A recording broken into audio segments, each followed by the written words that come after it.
Mga boss, mga bus inihanda na ng pamahalaan para sa paglikas ng mga OFW na naipit sa nangyaring kaguluhan sa Middle East. Yun, mayroon naman palang naisip si PBBM na solusyon.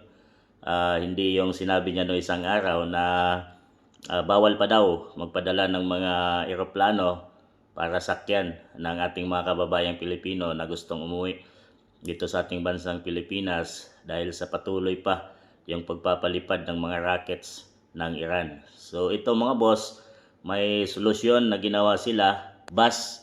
Siyempre hindi ito yung bus na sakyan mo mula Middle East pa uwi ng Pilipinas. Ito ay siguro kung saan man lugar na mayroong mga kababayan nating Pilipino na naipit at yung bansang yon ay sarado pa yung kanilang airport, ay pwede nilang sakyan ito at ihatid sila sa mga ibang lugar na kung saan ay mayroong open na airport at pwedeng masakyan nila at makauwi sila dito sa bansang Pilipinas mga boss, dahil marami ngayon sa mga airport ay sarado mga boss. So kung may mga Pilipinong nandun ay ito yung kanilang choice na makasakay sila agad at mailikas yung mga kababayan nating OFW papunta sa lugar kung saan medyo safe at may mga airport na bukas. So magandang idea din ito dahil sa ang sinasabi ni PBBM ay yung choice na magpadala ng eroplano ay hindi pa po pwede ngayon.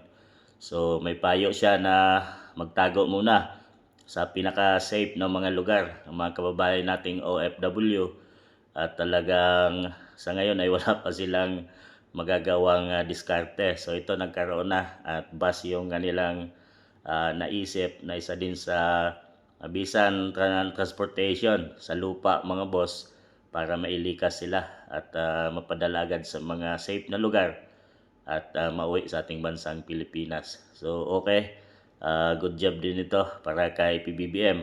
So ganyan nga dapat sana ang mindset ng ating pamahalaan para sa kapakanan ng ating mga kababayang Pilipino. Kayo mga boss, ano ang masasabi nyo dito sa discarding ginawa ni PBBM?